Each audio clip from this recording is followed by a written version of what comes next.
السلام علیکم ورحمۃ اللہ وبرکاتہ۔ شب برات کسے کہتے ہیں اور اس کے کیا معنی ہیں؟ برات کے معنی لغت میں بری ہونے کے ہیں اور شب کے معنی رات کے ہیں۔ اس رات میں چونکہ گناہ گاروں کی مغفرت اور مجرموں کی برات ہوتی ہے، اس لیے اس کو شب برات کہتے ہیں۔ اور پھر کثرت استعمال سے شب برات زبان زد ہو گیا، اور یہ شعبان کی 15ویں رات ہے جو 14 تاریخ کی شام سے شروع ہوتی ہے۔ اس مبارک رات میں بھی اخروی تجارت کی ایک بڑی نمائش ہوتی ہے۔ احادیث نبویہ صلی اللہ علیہ وسلم اس کے فضائل و برکات کی شاہد ہیں۔ نبی کریم صلی اللہ علیہ وسلم کا ارشاد ہے کہ اللہ تعالیٰ نصف شعبان کی رات میں اپنی تمام مخلوق کی طرف ایک خاص توجہ فرماتے ہیں اور مشرک اور کینہ ور آدمی کے سوا سب کی مغفرت فرما دیتے ہیں۔ حضرت عائشہ رضی اللہ عنہا بیان فرماتی ہیں کہ ایک رات میں نے حضور اکرم صلی اللہ علیہ وسلم کو بستر پر نہ پایا تو میں تلاش کے لیے نکلی۔ آپ صلی اللہ علیہ وسلم جنت البقیع یعنی قبرستان مدینہ میں تھے۔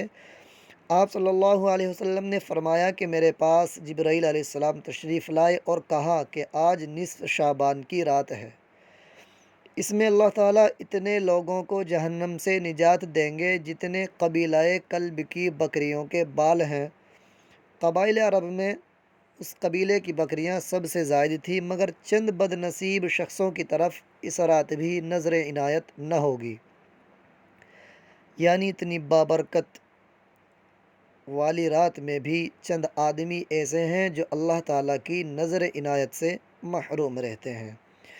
اور وہ کیا کیا ہیں؟ ایک مشرک ہے، یعنی اللہ تعالیٰ کے ساتھ کسی کو شریک کرنے والا، اور کینہ ور، قطع رحمی کرنے والا، اور پائجامہ یا تہبند ٹخنوں سے نیچے لٹکانے والا،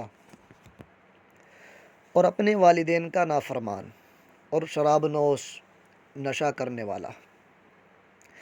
حضرت عائشہ فرماتی ہیں کہ رات کو جب حضور صلی اللہ علیہ وسلم تہجد کے لیے کھڑے ہوئے، نماز شروع کی اور سجدے میں پہنچے تو اتنا طویل سجدہ کیا کہ مجھے یہ خطرہ ہو گیا کہ شاید خدا نخواستہ آپ صلی اللہ علیہ وسلم کی روح قبض ہو گئی۔ یہاں تک کہ میں پریشان ہو کر اٹھی اور پاس جا کر آپ کے انگوٹھے کو حرکت دی تو آپ نے کچھ حرکت فرمائی جس سے مجھے اطمینان ہو گیا اور میں اپنی جگہ لوٹ آئی۔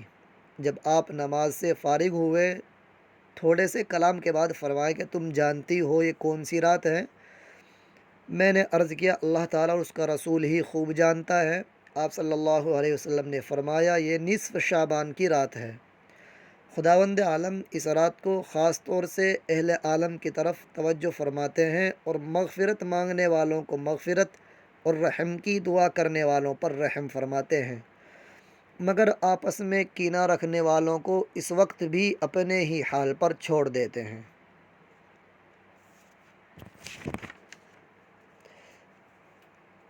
اور اعمال مسنونہ جو اس رات میں کرنے چاہیے، رات کو جاگ کر نماز پڑھنا اور ذکر و تلاوت میں مشغول رہنا، اللہ تعالیٰ سے مغفرت اور عافیت اور اپنے مقاصد دارین کی دعا مانگنا، اس رات کو کبھی کبھی تنہا قبرستان میں جانا اور مردوں کے لیے دعا استغفار کرنا۔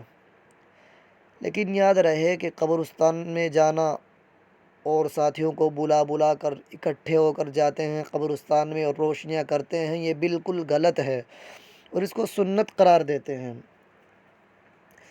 اور آپ صلی اللہ علیہ وسلم پوری حیات طیبہ میں قبرستان صرف ایک مرتبہ گئے تھے، تو آپ بھی اتنا کر لیں کہ ایک ہی مرتبہ چلے جائیں اور وہاں جا کر لغو اور شور کرنا یہ غلط باتیں ہیں۔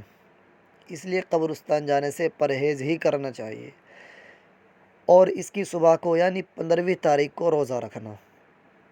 یہ اعمال مسنونہ ہیں۔ ان کے علاوہ جو کچھ آتش بازی، یہ حلوہ پکانا، چراغ جلانا، برتن بدلنا، گھر کا لیپنا وغیرہ وغیرہ ہمارے شہروں میں جن کا رواج ہے، سب کے سب بدعات ہیں جو در پردہ دین محمدی صلی اللہ علیہ وسلم کی توہین و تنقیص یا آپ صلی اللہ علیہ وسلم پر الزام لگانا ہے۔ نیز ان احادیث سے یہ بھی معلوم ہوا کہ جو برائیاں ہیں ان کی نحوست اس مبارک رات کے برکات سے بھی محروم کر دیتی ہیں، جیسے خدا کے ساتھ کسی کو اس کی ذات یا صفات میں شریک سمجھنا، کسی مسلمان بھائی سے کینہ رکھنا، عزیز و قریبوں کے جو حقوق ہمارے ذمے ہیں ان کو ادا نہ کرنا اور ان سے بدسلوکی کرنا، پائجامہ یا تہبند کو ٹخنوں سے نیچے لٹکانا، والدین کی نافرمانی کرنا، شراب پینا اور طرح کے نشے کرنا، ظلم سے محصول یا رشوت لینا، جادو کرنا، غیب کی خبریں بتلانا، فال نکالنا وغیرہ، اور ہاتھ کے خطوط دیکھ کر غیب کی چیزیں بتلانا وغیرہ وغیرہ۔ مسلمان کبھی وہ لوگ تھے کہ ہر شر میں سے کوئی خیر اور ہر برائی میں سے کوئی بھلائی اور نقصان و مضرت کی جگہ سے بھی نفع کما لاتے تھے، اور آج ہماری شامت اعمال نے اس طرح کایا پلٹ دی ہے کہ ہر بھلائی کی جگہ سے برائی اور نفع کی جگہ سے بھی نقصان ہمارے حصے میں آتا ہے۔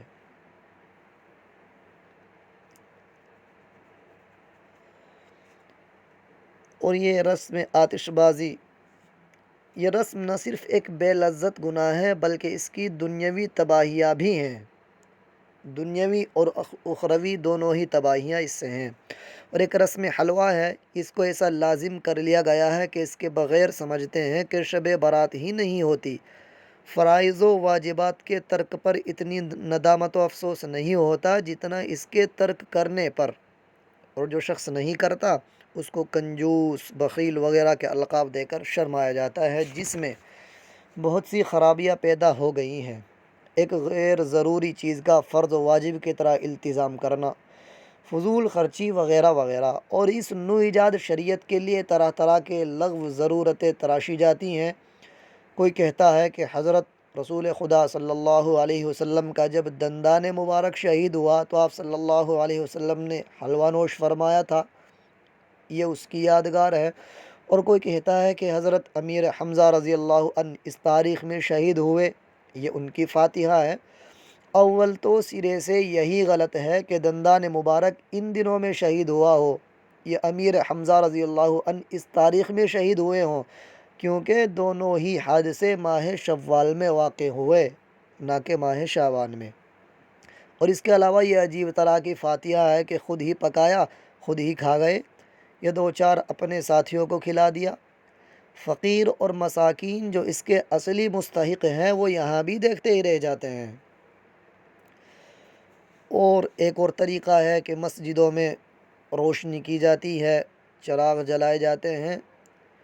اس تاریخ میں مسجد میں بہت زیادہ روشنی کی جاتی ہے، ضرورت سے بہت زیادہ چراغ جلائے جاتے ہیں، یہ بالکل کفار کے ساتھ مشابہت اور غیر مسلموں کی دیوالی کی نقل ہے جو سخت ناجائز اور حرام ہے۔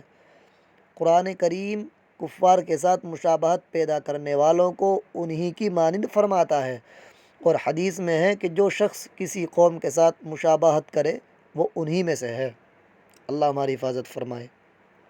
اور برتنوں کا بدلنا اور گھر کا لیپنا، بعض لوگوں نے اس رات میں لیپنے اور برتن بدلنے کی عادت ڈال رکھی ہے، یہ بھی محض لغو اور بے اصل ہونے کے ساتھ غیر مسلموں کے ساتھ مشابہت ہے، جس کی حدیث و قرآن میں سخت ممانعت آئی ہے، اس سے پرہیز کرنا چاہیے۔ اور بعض لوگ اس تاریخ میں مسور کی دال پکاتے ہیں، اس کی ایجاد کی وجہ بھی اب تک معلوم نہیں ہوئی، اس میں وہی خرابیاں موجود ہیں جو رسم حلوہ میں ذکر کی گئی ہیں۔ اور مسجدوں میں رات میں جاگتے ہیں، باقاعدہ اجتماع ہوتا ہے، شور ہوتا ہے، غل مچاتے ہیں۔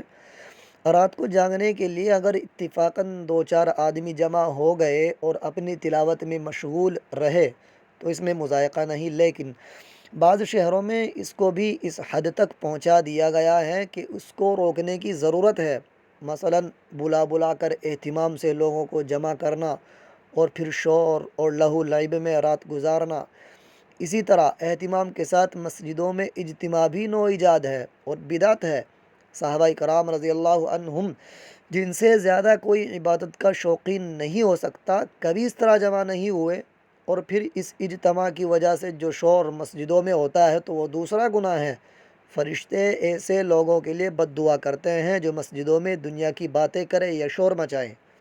اللہ ہماری حفاظت فرمائے۔ الغرض اس رات کے اعمال مسنونہ صرف وہ ہیں جو بیان کیے گئے اور دین محمدی نے جن کو کرنے کو کہا ہے۔ ان کے علاوہ جو کچھ لوگوں نے ایجاد کیا ہے وہ سب بدعات و محرمات ہیں اور دینی و دنیاوی بربادی کا باعث ہیں۔ ان کے کرنے سے بدرجہ بہتر ہے کہ آدمی پیر پھیلا کر سوئے اور کچھ نہ کرے۔ اس ساری گزارش کا حاصل یہ ہے کہ مسلمان ان اخروی نمائشوں کو غنیمت سمجھ کر ان سے نفع اٹھائیں اور اس مبارک رات میں اعمال مسنونہ کے ساتھ جاگ کر قبر میں آرام سے سونے کا سامان کر لیں۔ جاگنا ہے جاگ لے افلاک کے سائے تلے، حشر تک سوتا رہے گا خاک کے سائے تلے۔ اخیر میں دعا ہے کہ اللہ تبارک و تعالی ہم تمام کی ان خرافات اور بدعات سے حفاظت فرمائے، اور اگر کچھ نہ ہو سکے تو کم از کم اپنے آپ اور اپنے اہل و عیال کو ان گناہوں سے تو بچا لیں جو اس مبارک رات میں ثواب سمجھ کر کیے جاتے ہیں۔ اللہ تبارک و تعالی ہم تمام کو ان بدعات سے بچنے کی توفیق عطا فرمائے اور صحیح معنی میں شریعت محمدی پر چلتے ہوئے اپنی عبادت و بندگی کی توفیق عطا فرمائے۔ وما علینا الا البلاغ۔